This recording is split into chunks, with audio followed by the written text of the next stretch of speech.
flipping the classroom to meet the needs of every student in the 21st century. Educators recognize that learning occurs via many routes and at different speeds for every single child in the classroom.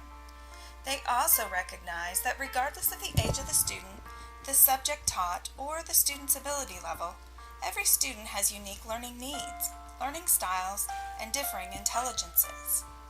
Therefore, it would be highly irrational to try to teach all children in the exact same way. The simple answer is to differentiate by scaffolding instructional supports for the students with greater needs and extending instruction for the students with exceptional academic ability. Sounds simple, right? Not even close.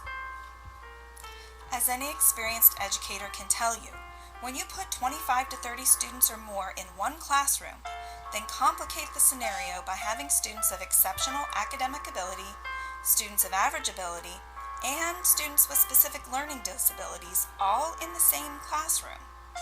And then further compound that situation by including students whose first language may not be the language being taught, and also potentially including students with emotional disabilities or students who face social or economic inequities in that same classroom, the situation can become overwhelming for any single teacher. Add to that the pressure of high-stakes standardized testing that begins at a very early age, and the situation can begin to feel impossible.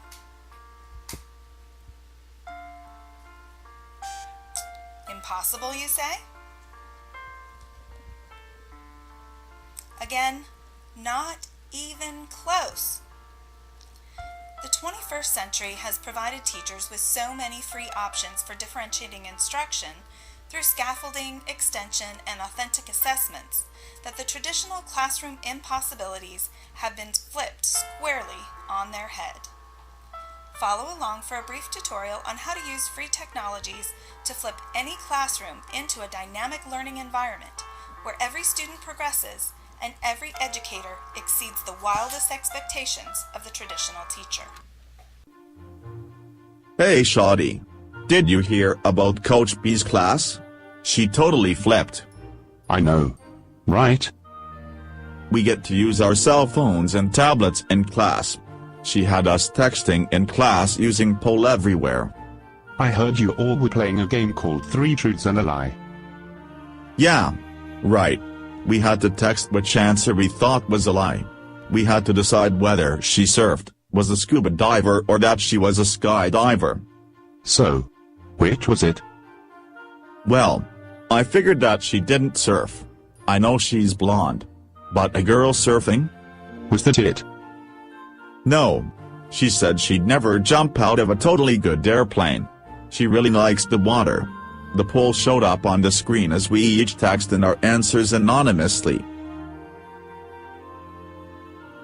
Wow.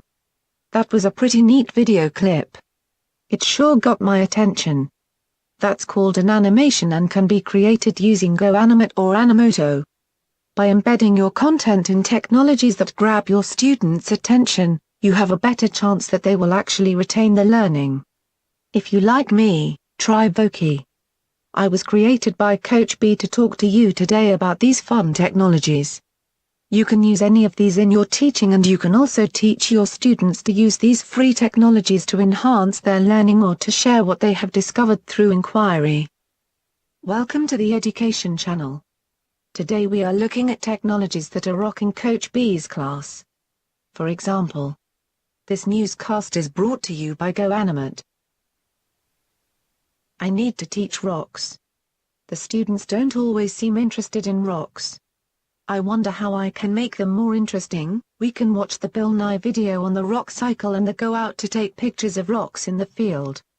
We will make videos about the rock cycle using GoAnimate or Movie Maker, then each student will show their video in class so that we learn from each other.